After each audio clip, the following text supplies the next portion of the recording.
श्रीमद् भागवत महापुराण के तृतीय स्कंध का 20वां अध्याय सृष्टि के विस्तार और ब्रह्मा द्वारा की गई विभिन्न मानसिक सृष्टियों के रहस्यों का उद्घाटन करता है। महर्षि मैत्रेयी महात्मा विदुर को बताते हैं कि भगवान वराह द्वारा हिरण्याक्ष के वध और पृथ्वी की स्थापना के पश्चात ब्रह्मा ने पुनः सृष्टि चक्र को गति प्रदान करने का संकल्प लिया। ब्रह्मा ने अपनी योग शक्ति से सर्वप्रथम अविद्या के 5 पर्वों की रचना की, किंतु अपनी इस अंधकारमयी सृष्टि से उन्हें संतोष नहीं हुआ। उन्होंने अपने निर्मल चित्त से देवताओं, असुरों, पितरों और मनुष्यों की विभिन्न श्रेणियों को उत्पन्न किया। यह अध्याय सूक्ष्म शक्तियों के प्राकट्य और उनके स्वभाव के अंतर संबंधों से अत्यंत रोचक ढंग से प्रस्तुत करता है। कथा के अनुसार ब्रह्मा ने अपने शरीर के विभिन्न अंगों और मानसिक अवस्थाओं से अलग-अलग योनियों को जन्म दिया।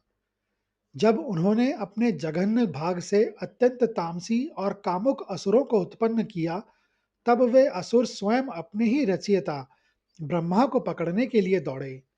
भयभीत होकर ब्रह्मा भगवान श्री हरि की शरण में गए और अपनी रक्षा की गुहार लगाई। भगवान की आज्ञा से ब्रह्मा ने उस तामसी शरीर को त्याग दिया, जो संध्या के रूप में परिवर्तित हो गया। उसी संध्या को देखकर असुर मोहित हो गए।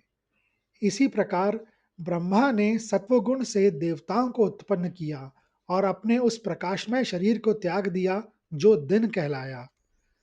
पितरों की सृष्टि के बाद उन्होंने जो शरीर त्यागा, वह संध्या अर्थात प्रातः और साय बना। अध्याय के उत्तरार्ध में यक्ष, राक्षस, भूत प्रेत और गंधर्वों की उत्पत्ति का वर्णन है। ब्रह्मा ने अपनी भूख और प्यास से यक्षों और राक्षसों को जन्म दिया। जब वे अपनी ही संतान द्वारा भक्षण किए जाने के भय में घिर गए, तब उन्होंने रक्ष अर्थात रक्षा करने वाले और यक्ष अर्थात भक्षण करने वाले के रूप में विभाजित किया। अंत में उन्होंने अपनी कांति से गंधर्वों और अप्सराओं को रचा। विदुर यह जानकर विस्मित हुए कि सृष्टि का प्रत्येक तत्व, चाहे वह प्रकाश हो या अंधकार, सात्विक हो या तामसिक, ब्रह्मा की संकल्प संकल्प शक्ति का ही परिणाम है।